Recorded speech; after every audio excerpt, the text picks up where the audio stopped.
All right, let's dive in. Welcome to our deep dive into, well, the history of the internet.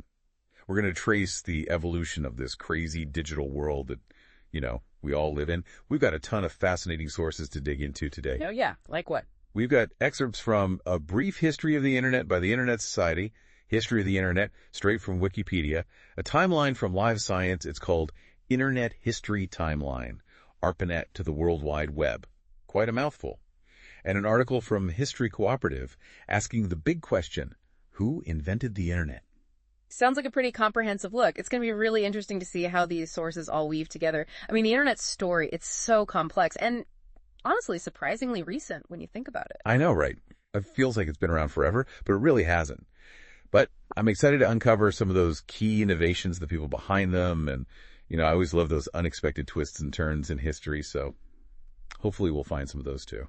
Oh, we'll definitely find some twists and turns. Don't you worry about that. This is the internet we're talking about. Speaking of twists, did you know we're going to uncover the story of Queen Elizabeth II sending her first email? Can you imagine? Wow. That's amazing. Really shows how quickly the internet was moving from this niche technology to a global phenomenon. Yeah, it's crazy. And that's exactly what we're going to uncover today, right? How the internet evolved from those super early beginnings to, it's everywhere now. It is everywhere. All right, so where do we start? Do we go all the way back to the beginning? Yeah, let's rewind all the way back to the pre-internet era. Mm-hmm. I was reading about this thing called packet switching, and it just sounds like it was this huge turning point. It absolutely was. Packet switching, it was developed independently by Paul Barron and Donald Davies, and it was a radical shift from traditional circuit switching, the kind they used in telephone networks.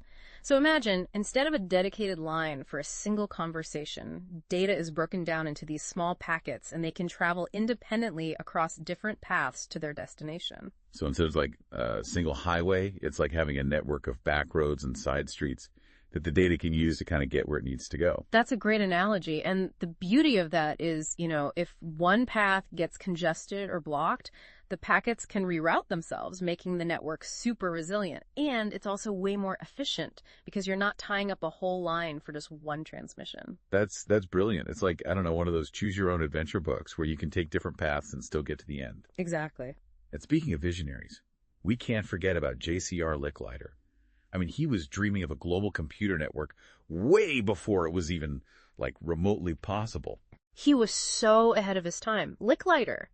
He envisioned this world where computers could communicate and share information seamlessly.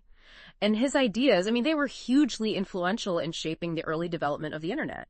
Even early networks like the NPL network in the UK, which actually predates ARPANET, were inspired by his vision. That's so cool. It's amazing how these early pioneers really laid the groundwork for everything that came after. And then 1969 rolls around, bam, the birth of ARPANET.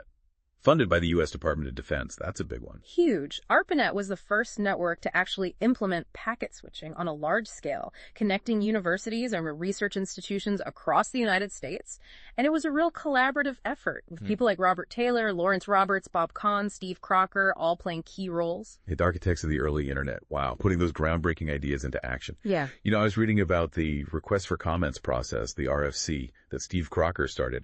What a fantastic idea. Oh yeah, the RFC process, that was a stroke of genius. It established this way for researchers and engineers to propose and refine internet standards in this open, collaborative way. And the amazing part, the process is still used today. It's how the internet continues to evolve in this decentralized, democratic way. That's incredible. That really speaks to the collaborative spirit that has kind of driven the development of the internet from day one. Yeah, it really has. But it wasn't all smooth sailing, right? Yeah. I read that there was some initial skepticism about ARPANET. People just didn't quite get it. Oh, absolutely. A lot of people, they just couldn't grasp the significance of this, interconnected network of computers. But as ARPANET started growing and new applications emerged, I think the skepticism slowly gave way to, excitement and anticipation for what it could become. And then comes along the killer app that truly put the internet on the map, right? Oh. Email. Oh, yeah. 1972, Ray Tomlinson introduces email, and it changed how we communicate forever. Think about it. Before email, your options were phone calls, letters, or talking face-to-face. Email opened up this whole new world of possibilities for instant communication across, huge distances. It's hard to imagine life without email now.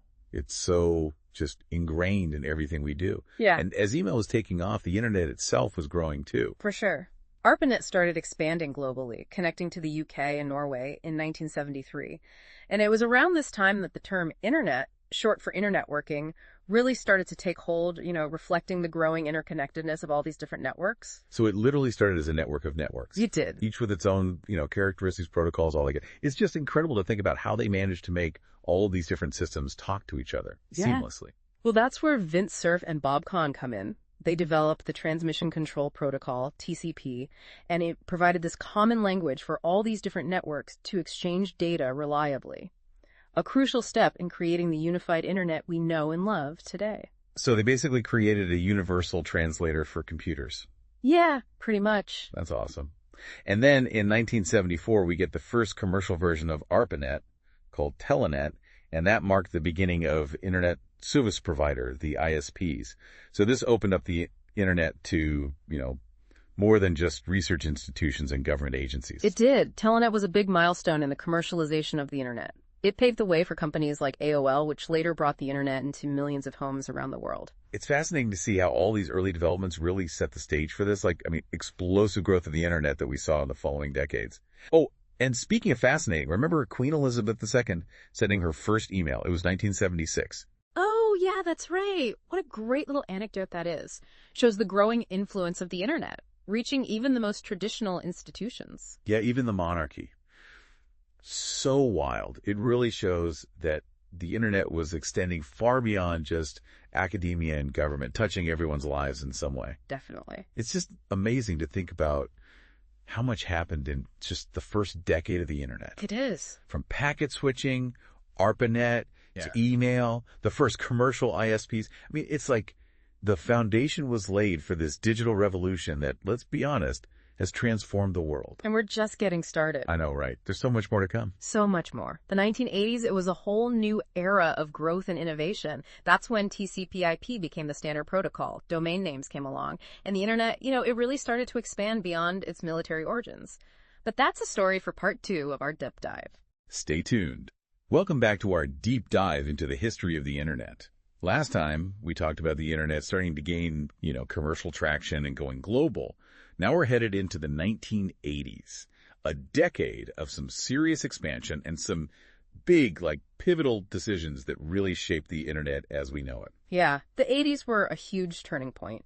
One of the most important things that happened was the adoption of TCP/IP as the standard protocol for ARPANET in 1982. It sounds kind of technical, but it's actually a really big deal. I remember reading about TCP/IP, but to be honest, I didn't totally get it. Could you break it down for us non-techies? Sure. So basically, TCP/IP is like the common language that lets all the different computers and networks on the internet talk to each other. Before that, there were all these different protocols. Imagine if everyone was speaking a different language. Oh, that would be chaos. Exactly. So TCP/IP came along and streamlined everything. It created this unified network where information could flow freely between all these different systems. So it's like the Rosetta Stone of the internet. You got it. And without that common language, the internet wouldn't be nearly as seamless or as powerful as it is today. That makes a lot of sense. So with TCP/IP in place, the internet was ready for its next growth spurt. Exactly. And that's exactly what happened. The 80s also saw the creation of CSNet and NSFNet. CSNet, the computer science network, connected universities across the U.S. that weren't part of ARPANET. And then NSFNet, the National Science Foundation network, came along with even greater bandwidth and connected even more universities and research institutions. So the internet was breaking free from its military origins and becoming more accessible to a much wider community of researchers and academics. Yes, precisely. And all this expansion led to a massive increase in internet usage and innovation. It wasn't just about sharing research data anymore. It was about collaboration, communication, exchanging ideas across different fields and across geographical boundaries. It sounds like the internet was becoming this powerful tool for democratizing knowledge. Yeah, that's a great way to put it. And as more people got connected, it became clear that we needed a better way to navigate this ever-growing digital world. And that's where Paul Mockapetris and Jon Postel come in. They developed the Domain Name System, or DNS, in 1983. Oh, DNS, the unsung hero of the internet.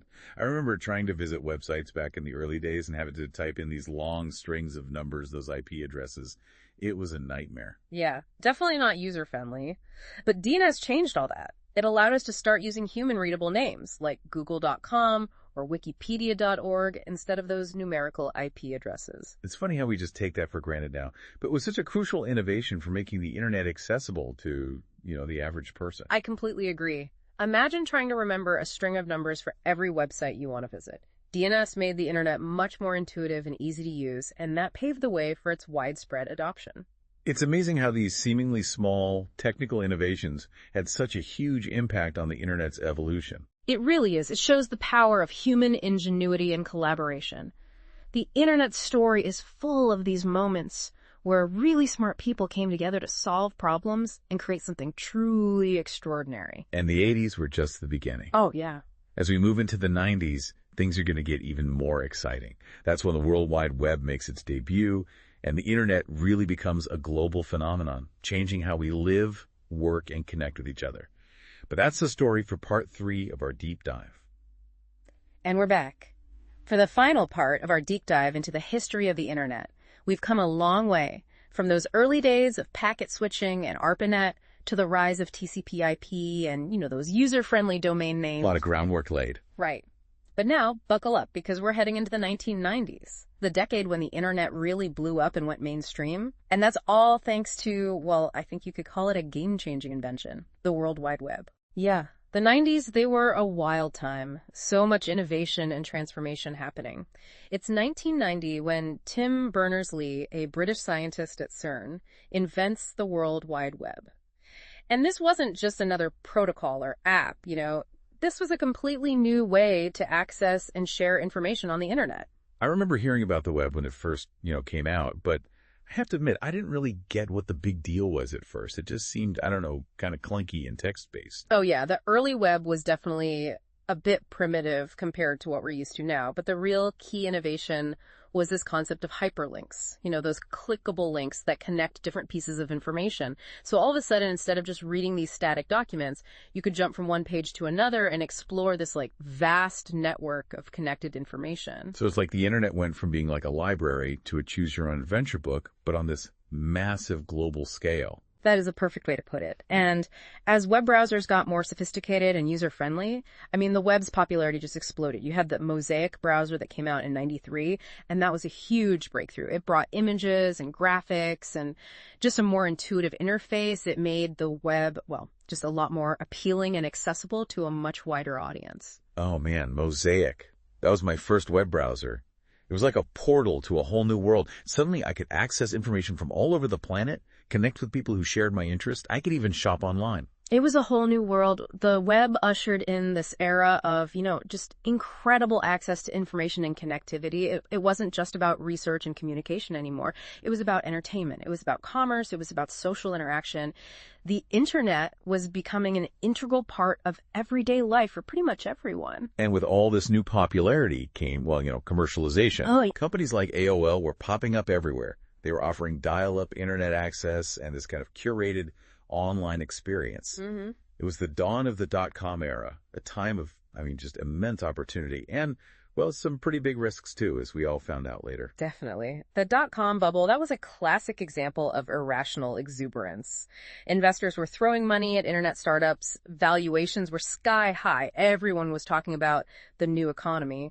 But, the bubble burst in 2000, and that led to a stock market crash and a bit of a reality check for the tech industry. It was a roller coaster, that's for sure. But even though the dot-com bubble burst, the internet just kept growing. It didn't stop. It felt like everything was moving online. Yeah, it did feel that way. You saw the rise of e-commerce with companies like Amazon and eBay totally transforming how we shop. Online banking and financial services became the norm. Managing your money became so much easier. And then social media platforms like MySpace, Facebook, they came along and connected people in entirely new ways. Oh yeah, social media, that was a game changer. All of a sudden, we could share, our thoughts and our photos and our experiences with friends and family all over the world. It was a social revolution, powered by the internet's ability to connect people across huge distances. And then the mobile revolution came along and took that connectivity to a whole other level. With smartphones and tablets, the internet wasn't stuck on our desktops anymore. We could access it from anywhere, anytime. Oh, I remember getting my first iPhone, It was like, whoa, I have the whole world in my pocket. It was exhilarating and a little bit overwhelming, to be honest. The smartphone was, well, it was pivotal. It really turned the internet into this ubiquitous force in our lives. It wasn't just about consuming information anymore. It was about creating and sharing content, connecting with people in real time, and accessing countless services and applications all on the go. It's amazing how far we've come in such a short amount of time. From those clunky web browsers and dial-up connections to the super fast, always-on internet that we have today. What a journey. And it's still going. I know. The internet, it's constantly evolving with new technologies and challenges emerging all the time. I mean, look at the Internet of Things. You got billions of devices connected to the internet, from smart homes and wearables to industrial sensors and self-driving cars. And then there's AI, artificial intelligence, transforming how we interact with information and technology. Plus, we can't forget about all the concerns around data privacy, cybersecurity, and the spread of misinformation. Those are becoming more and more pressing. It's a lot to keep up with. Where do you think all of this is headed? What does it mean for the future of the internet? Well, that's the million-dollar question, isn't it? The future of the internet, it's really in our hands. As users, as creators, as innovators, we have this responsibility to shape the internet in a way that benefits everyone, that fosters connection, and promotes a free and open exchange of ideas. It's been so fascinating exploring the history of the internet with you today. From those humble beginnings to the complexity of the internet today, it's really transformed our world in such profound ways. And as we look ahead, it's clear that the story's not over yet. Not even close. It's just the beginning. Thanks for joining us on this deep dive. Hopefully you've learned a thing or two and maybe gained a deeper appreciation for the internet and just how much it impacts our lives. Absolutely. And as we navigate this ever-changing digital landscape, let's all try to stay curious, stay informed, and stay engaged in shaping the future of the internet. Until next time, everyone.